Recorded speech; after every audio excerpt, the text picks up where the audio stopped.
Today on OC News, President Trump's first 100 days in office has created headlines. The Titans golf teams have been dominating the Big West Conference. Mother's Day could look more expensive as tariffs hit the flower industry.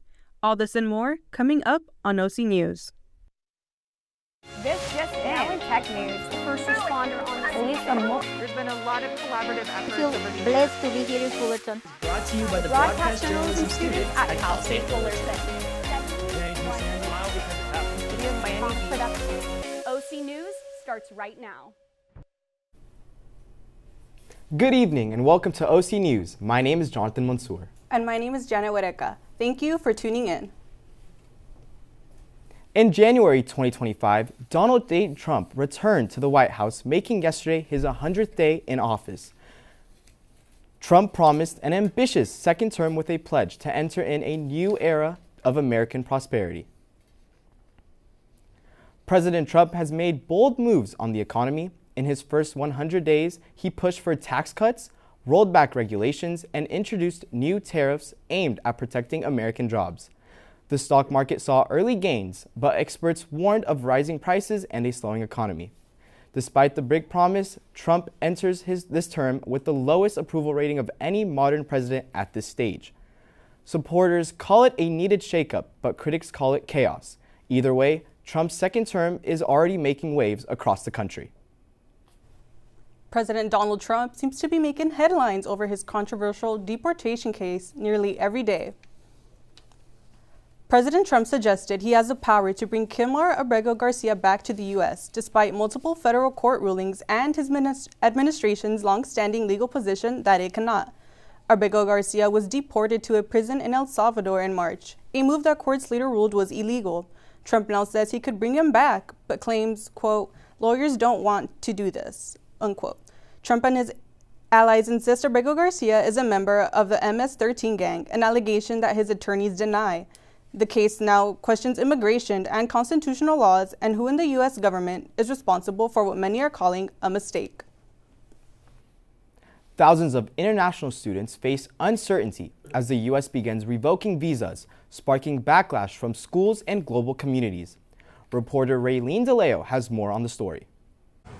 Uncertainty grips Cal State Fullerton as federal crackdowns impact both international and immigrant students. Officials have revoked visas and questioned legal statuses, leaving many students scrambling to secure their futures. Now, CSUF students are speaking out and sharing their concerns. So far, it has been a really nice experience. I find everybody in the administration here at Cal State Fullerton to be amazing. However, like everybody knows about, these past few weeks has been really stressful to me. Definitely because I work in Titan TV. I want to be a journalist, so I consider that sharing your personal opinion and using your First Amendment right is something crucial in everybody else's life. And therefore, these past few weeks, I have been kind of silenced due to the current state of the government.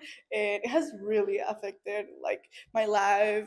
I know a lot of international students, especially through athletes and also through my fraternity itself. We have a few guys who are international students, and I get very concerned sometimes about what's going to happen with them. What's their learning situation going to be? Do they have to go home to their home countries and stuff like that? So that's only sometimes the thoughts I have, especially with them.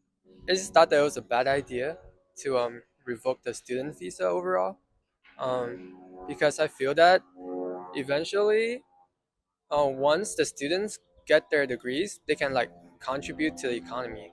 The CSU system released a statement on April 25th stating that legal statuses have been restored and the termination of 15 student and exchange visitor program records have been reversed as they continue to help those impacted by the situation. Some international students say the government revoked their visas or stripped their legal status over minor issues, like traffic tickets. Others say they still don't know why they were targeted, leaving them questioning the outcome of this situation. It just makes me concerned about other students, especially student athletes or anything else like that too, just because students are here to learn and it makes no sense of why too. It's definitely a lot of stress, but thank God they're already starting to give visas back. However, it's not the same, but I just hope everything gets better. The Trump administration's immigration policies are continuously shifting. International and immigrant students at CSUF are holding on to hope, and are fighting for the right to stay and get an education. This is Raylene DeLeo with OC News. President Trump has indicated that federal funding could be withheld from cities and states that do not comply with his administration's immigration enforcement policies.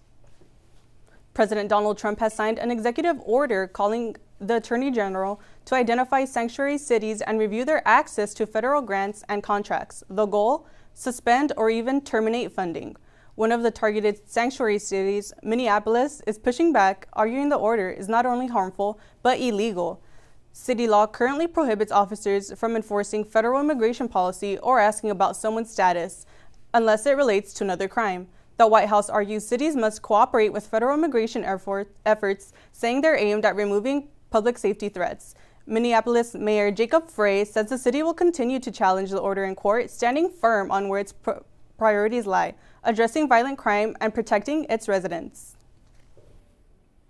And President Trump is once again at odds with the media, this time targeting the New York Times over an article detailing his ongoing legal dispute with Paramount Global, the parent company of CBS News. Trump accused the New York Times reporters of having what he called Trump derangement syndrome and suggested that outlets' involvement could amount to legal interference, including in elections. But the Times didn't back down, calling the threat part of a long list of attempts to intimidate independent journalism. In a statement, the paper said the law protects a free press and supports an informed public. The report in question covered efforts by lawyers for both Trump and Paramount to reach a settlement over a lawsuit connected to a 60 Minutes interview with former Vice President Kamala Harris. Despite growing tensions, the Times says it will continue to report the facts. Coming up after the break, how does your phone know an earthquake is coming? And we'll introduce to you the new coach at the helm of CSUF's women's volleyball team. Stay tuned.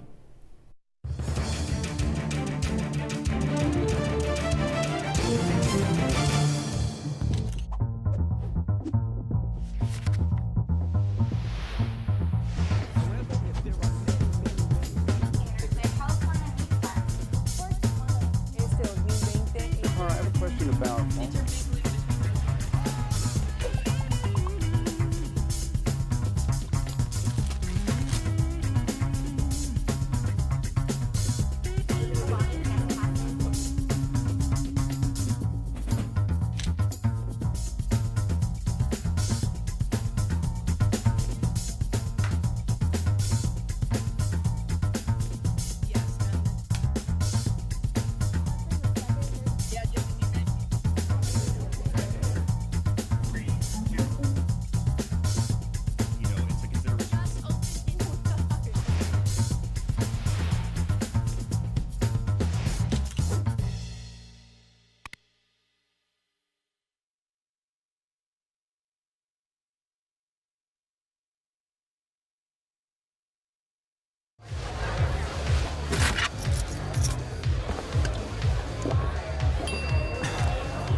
If you need to do something to feel okay to drive, you're not okay to drive.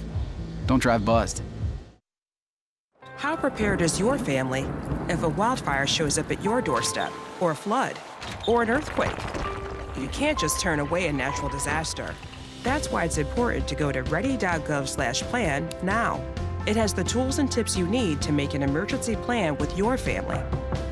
So if disaster comes knocking, let's go. You'll be ready to help keep your family safe. It's just a pizza. Yes. Make a plan today. Did your phone get a notification when the earthquake hit San Diego recently? Justin Rosette has a story on the technology that allows us to get the notification before the shaking starts. On Monday, April 14th, a 5.2 magnitude earthquake struck San Diego County. But before the ground even started shaking, residents were shocked by a notification alert sent straight to their cell phones. So the Shakeler Earthquake Early Warning System, which is operational in California, Oregon, and Washington, is a public safety system. And what we're trying to do, the main goal, is to get alerts to people so that they can be safe before the strongest shaking from the earthquake reaches their location. Robert DeGroot is a physical scientist who works at the United States Geological Survey, or USGS, Earthquake Center in Pasadena, California. I am here at the California Institute of Technology, where DeGroot and the USGS have been designing Shake Alert, a public earthquake early warning system designed to do exactly what it did on April 14th in San Diego: alert residents of potential earthquakes early, potentially even saving a life. Of the millions who received the notification, many were left amazed, realizing that this sort of technology truly has the power to save lives. Yeah, I was at work. I was sitting at my desk, and so I saw the alert, and then immediately seconds later, I started to feel the shake. I work in a cubicle, and so both my desk, my monitors, as well as my cubicle just started shaking. I think it's especially helpful for people who are older or maybe need more time to be able to prepare or defend against an earthquake. I was actually in upstate New York at the time of the earthquake, so while I got the alert, I was far enough away from the earthquake to not feel its effects. It's extremely important. In those few seconds, that gives you the time that you need to find cover, hold on to it, and wait out the shaking. You can save lives potentially, depending on how strong the earthquake is. For DeGroot, he and his team hope that the April 12th emergency alert was just the first of many to have such a wide impact. One really important thing that we want to do is make sure that early warning products and services can be available in many different places. So right now, what a lot of people talk about is getting alerts on their phones, but we want to get them into things like trains and into shopping malls and into schools and protecting first responders. For the Southern California residents who are worried about the potential big earthquake, DeGroot hopes that the Shake Alert technology will help when the inevitable strikes.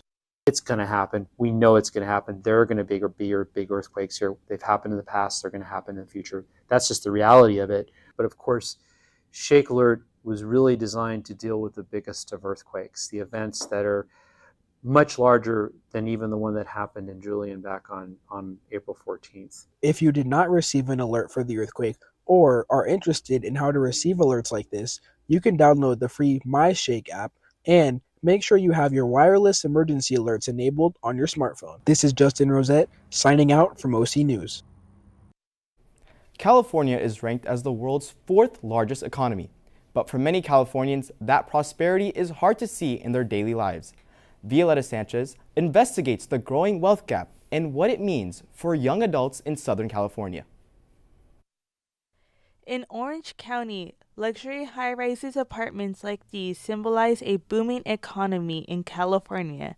With rooftop pools and lounges, rent can reach up to $5,000 a month. But just blocks away from the glitz, some residents are barely getting by.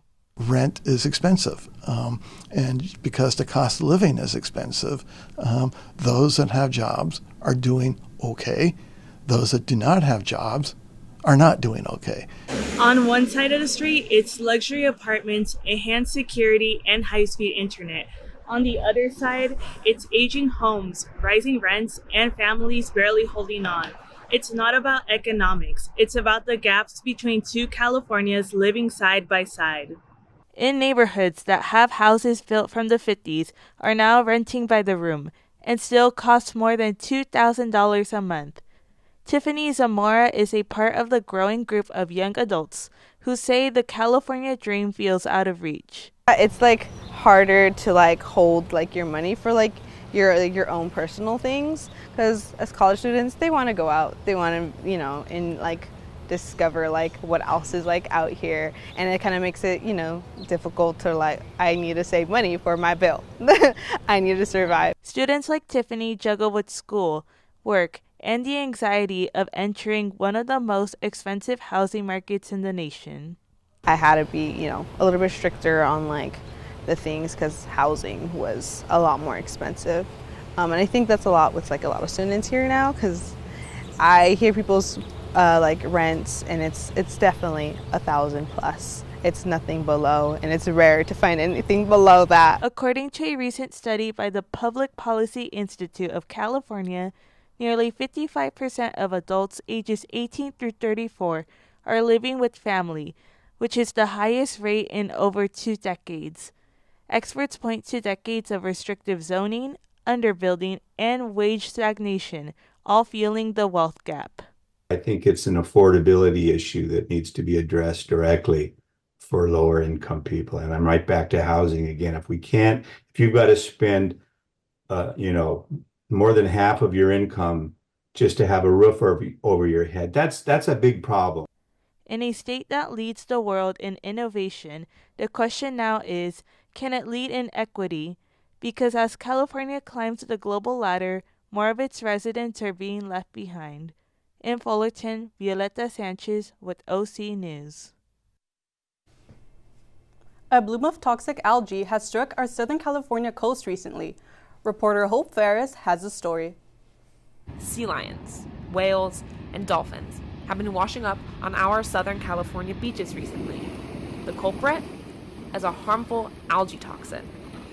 An algae bloom is an unusual event in which a lot of phytoplankton or macroalgae reproduces very, very fast and is kind of visible to the naked eye in terms of the water column and such. This bloom is domoic acid, a neurotoxin produced by harmful algae, which multiplies in the right conditions, such as California's rich marine ecosystem. Blooming in that it is responding to a large pulse of nutrients and to oceanic conditions that are favorable to its growing and reproducing really, really fast. And so it winds up becoming just very, very abundant. This toxic alga is not new to the region, but its effect and timeline are different than previous years, with the outbreaks emerging earlier and affecting more than 100 dolphins, which is far more and sooner than this time last year. And this toxin is fat soluble. And one of the things that happens when you have a toxin that is fat soluble is that it can bioaccumulate. Bioaccumulation is the process by which a toxin accumulates more within the body of an organism as it gets higher up the food chain. By the time you get to a sea lion is eating larger fish that have eaten lots and lots of tinier fish. And so energetically, the sort of net energy and biomass of many, many, many plankton have concentrated to result in the sea lion eating the equivalent of a lot of phytoplankton that has toxin in it. This is now the 4th year in a row an algae bloom has affected the Southern California region. So now the mammals are being affected.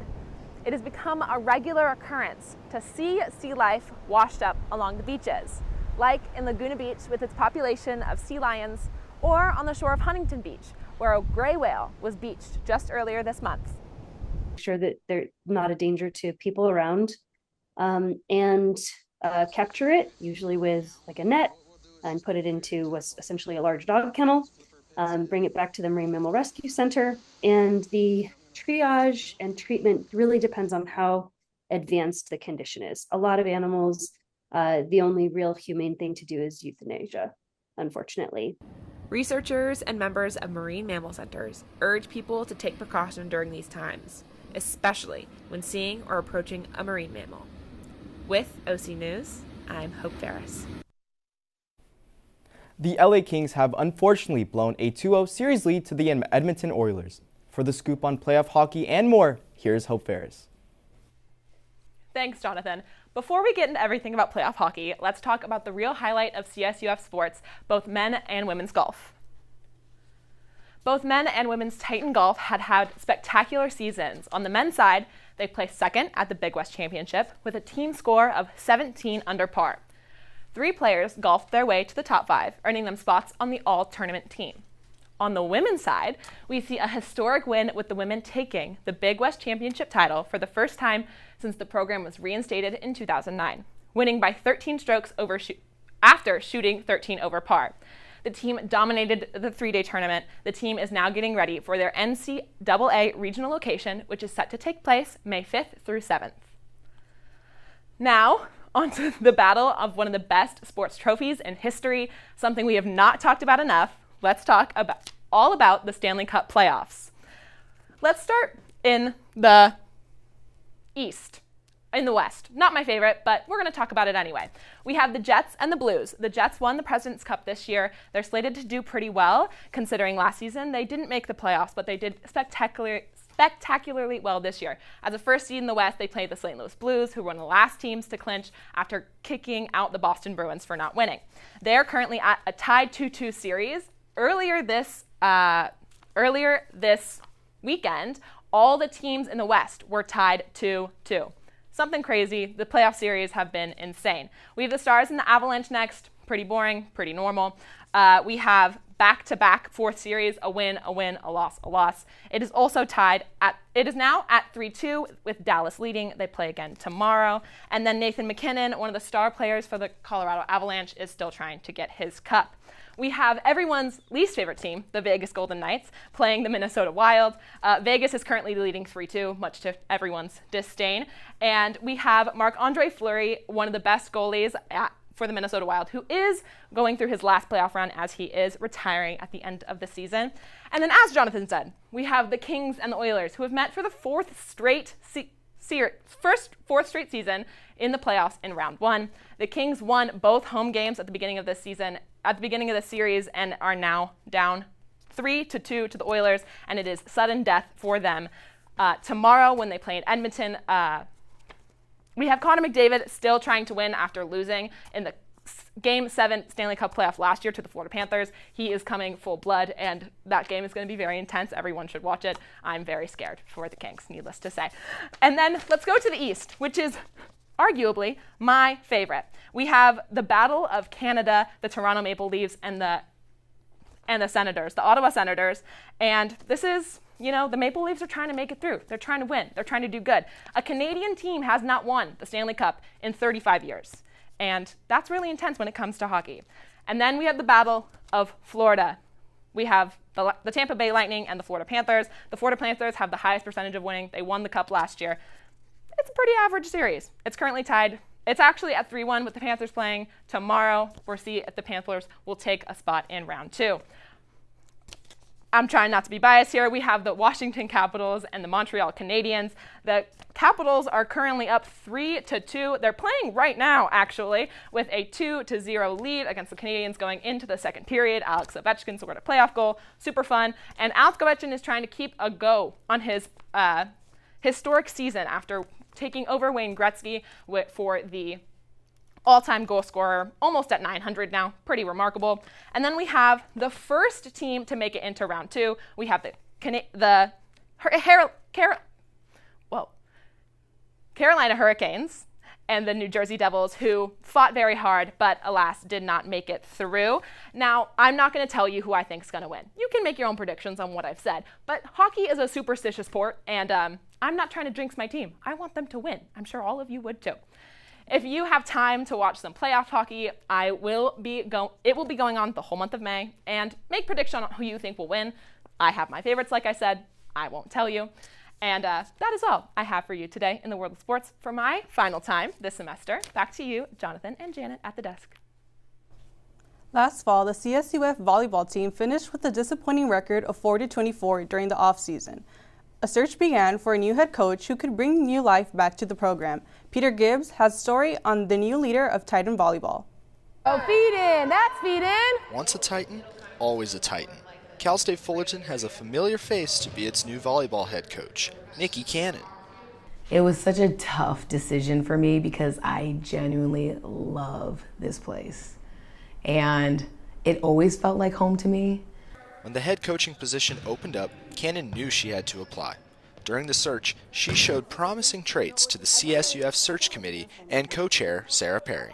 She was able to communicate to us her ability to set a leadership program for these student athletes, her enthusiasm for making sure these student athletes are students first, but also more importantly, making sure they're good people. After a 3-year stint with the UC Riverside Highlanders, Cannon is back with Fullerton. She hopes to use all of her past experiences to build something with the Titans. All those different skill sets and abilities to network and, manage a program, a staff, a team, everything from the fundraising to the organization, everything that goes on behind the scenes, and just like the connecting with players has helped me. To implement her vision, Cannon hired some trusted coaches from her time with UCR. For Kenny Ma, knowing what Cannon brings to work every day made the choice easy. There's nothing but good things to say about her. You know, the number one thing is she's just always positive. She's loving. She doesn't have an ego. She allows me to do my thing. She completely trusts me, and I feel like I can be myself and I can be the best person I can be. Head coach Nikki Cannon joined the Fullerton squad on February 4th, 2025 after a long national search from Fullerton. And since then, she's trying to take the team to new heights, just like this. So year one, Big West Conference tournament, top 6. That's our goal. Once we make that tournament, it's anyone's game, like in any given Sunday type of conference. I think a lot of our coaches, we have very similar goals and expectations for our program. Rebranding our program, building a brand new culture. We call it like the new era of Fullerton volleyball. You know, we want to bring success to the program. Cannon and her team know that the journey will have its ups and downs, but the new bench boss wouldn't have it any other way as long as she's at Fullerton. There's just some moments when you're like, you know where you're supposed to be. I could not have lived with the thought of anyone else being in the seat. Like, I just felt like this is where I belong. Once the spring semester finishes, Coach Cannon and her team will be hard at work to establish her culture with brand new transfer students and incoming recruits. For OC News, I'm Peter Gibbs. With 40,000 students at Cal State Fullerton, they still struggle to get a consistent crowd to every sport event on campus. Gavin Sanders has a story on Titan Athletics and what they do to get more and more students out to games. Cal State Fullerton is one of the most known and biggest Cal State universities. With an astounding number of students, you would think that the gym and ballpark is always packed, right? Wrong. Titan Athletics is attempting to change that. As the Director of Marketing and Fan Engagements, our department's focus is revenue generation, but the bigger focus too is student attendance. We have the reputation of being a commuter school. With 40,000 students already attending, we don't even average 1% of that of the game. So our department tries to get really creative, figuring out ways in which to get students at those games. So we oversee areas related to social media, fan engagements, as well as community outreach. And our department and our intern staff has been really instrumental in reaching so many goals we haven't seen in almost a decade. Like, for instance, this past season we had our Beat the Beach tailgate, game and had over 1,900 students. And that's a number we haven't seen in such a long time, but that energy, that excitement is what we're trying to bring back. It really is a testament to my staff because they're really creative in ways of which to trying to get students out. We try to collaborate as much as we can with the Barstool account. They've really been helpful and instrumental in us really getting to that student market.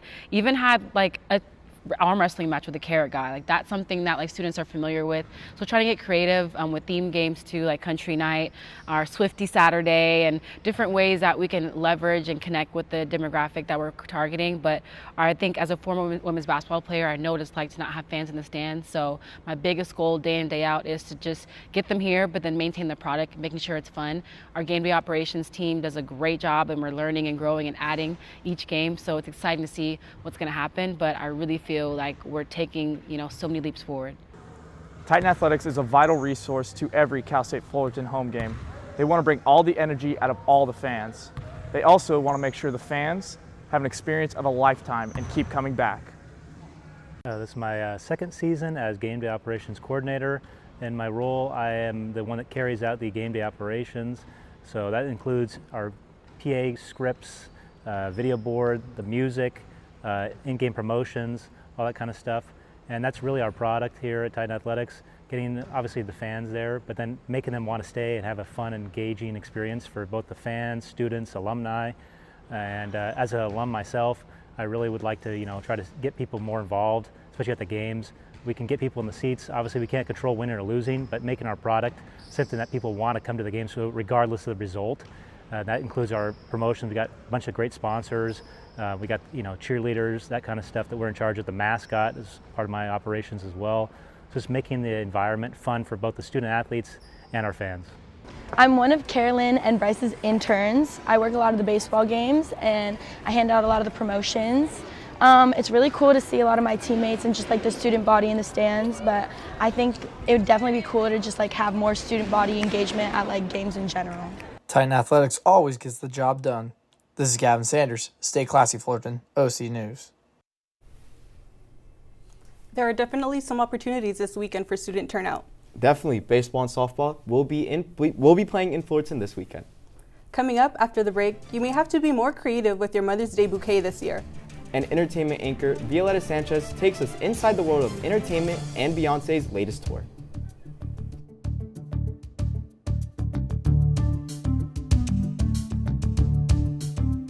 I don't think that many kids in my son's school even do it. He makes fun of his friend who vapes. He would never try it.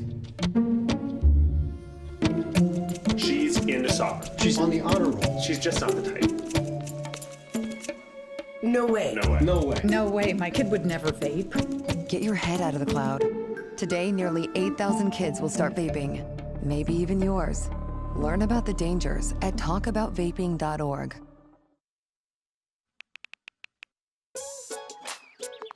Worried about your friend, but don't know how to reach out? You could say, how are you, or get a fake tattoo. You could ask with an app if it works for you.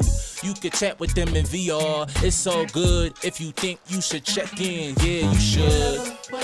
Whatever gets you talking. Reach out to a friend about their mental health. Whatever gets you talking. Learn how you can help at seizetheawkward.org. We're all just trying to keep things running for those who rely on us.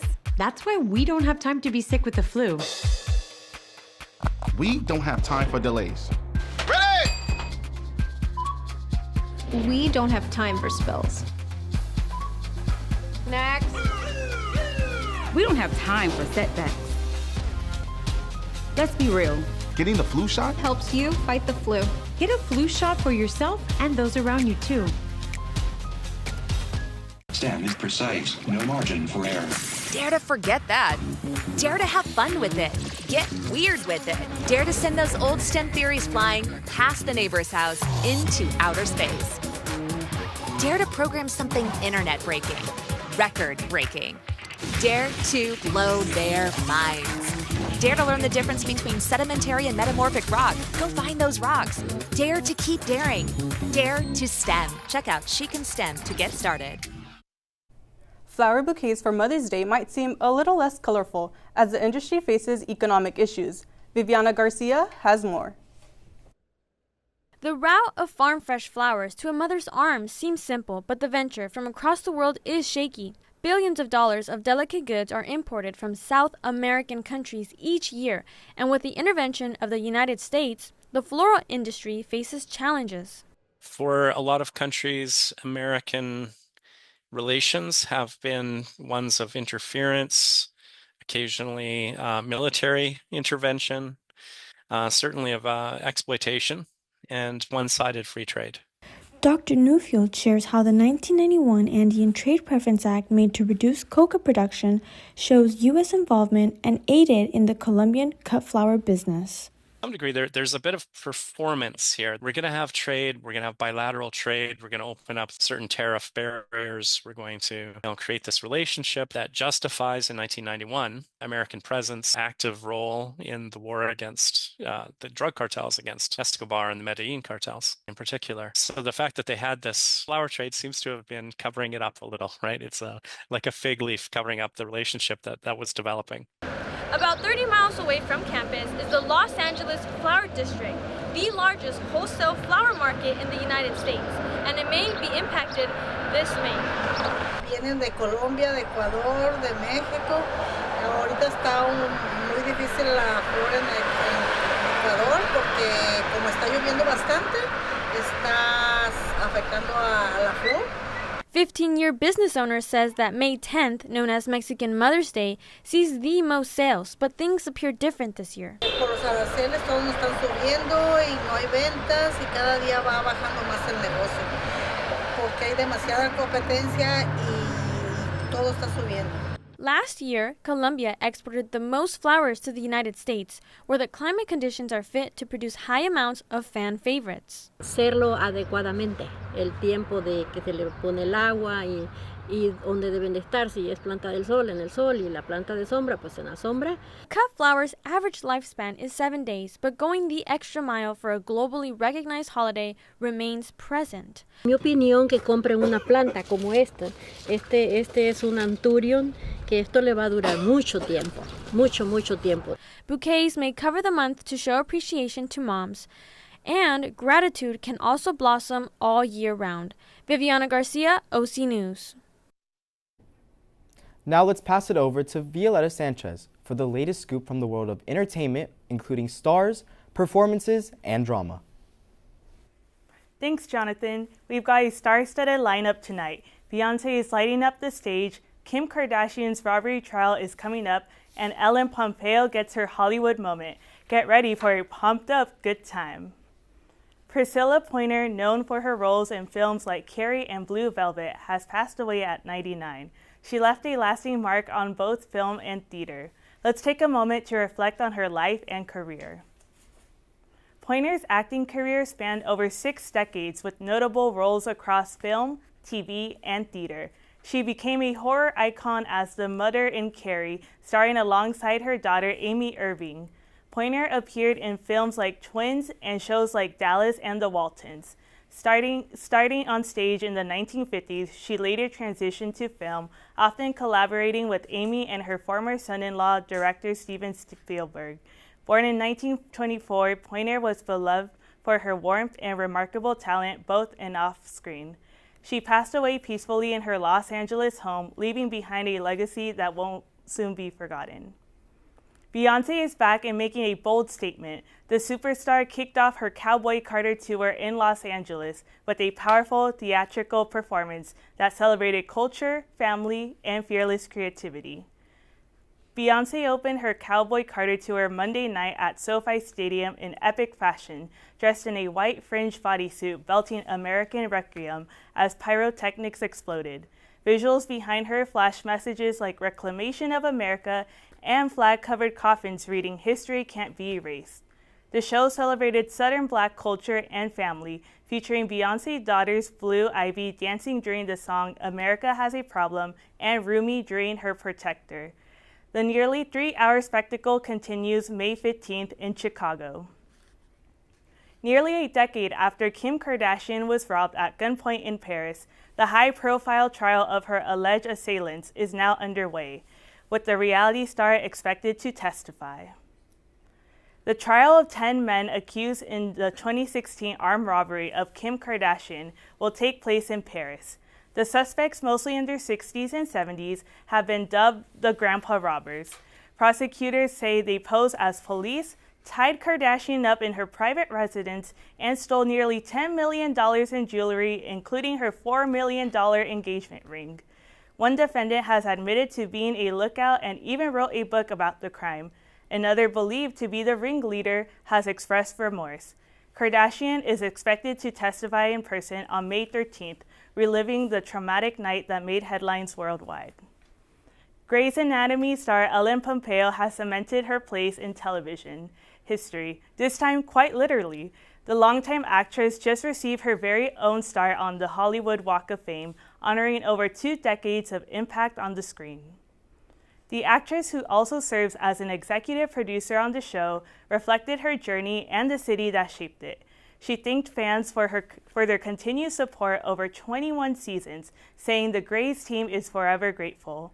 At the ceremony, Debbie Allen praised Pompeo's influence, noting how many young women enter the medical field because of her, while creator Shonda Rhimes honored her as a living, breathing icon. You can catch the season finale of Grey's Anatomy's May 15 on ABC. That's all for me for entertainment this week. Back to Janet and Jonathan at the desk. It is not Halloween, nor is it a costume party. It is a community that you must see to believe. Reporter Brianna Delgadillo has more on the story. You may have seen these animals roaming around Cal State Fullerton. And no, they are not the mascots. They are called furries. The furry fandom is a group of people who are very keenly interested in what we call anthropomorphic animals. So that just basically means kind of a combination of human and non-human animals. The furry fandom revolves around personas, animal-inspired characters that reflect each member's personality or alter ego. From wolves to cats to neon-colored foxes, each persona is uniquely personal. Oh, my name's Bedbug, and I'm just like, I try to become the opposite. So like a little dirty bug that's in your bed. I try to be like a giant green thing. So this is Snips. Snips is an original species that I came up with called a hollow beast. And a hollow beast is basically like the spirit of Halloween, but in like a magical, like goofy kind of animal. Clubs like Cal State Fullerton offers a safe place for people who may feel different. Many members say their personas help them express themselves in ways the outside world doesn't always accept. To be a part of this community, I love it so much. I think more people should definitely lessen the stereotypes, lessen the amount of stigmatism there is in the fandom. Just know that we are people. We love everyone around us. We're exactly like you and me. However, the furry community still faces judgment. From internet jokes and even targeted harassment have made many furries, like Snips, hesitant to share their identity openly. A lot of us are afraid to really tell people who we are and what we do because unfortunately so many people love to focus on the negatives. Much of the stigma comes from misunderstanding. While society often portrays furries as outcasts or fetishes, the reality is more complex. News reports that little kids wanted litter boxes in their schools. That turned out to be not true. We don't do that. We don't use litter boxes in the school. I don't know where they got that from. The group let me thoroughly embrace what it means to be a part of the community. While it's not all about the zoo, it's about creating new friendship, discovery, and a new place called home.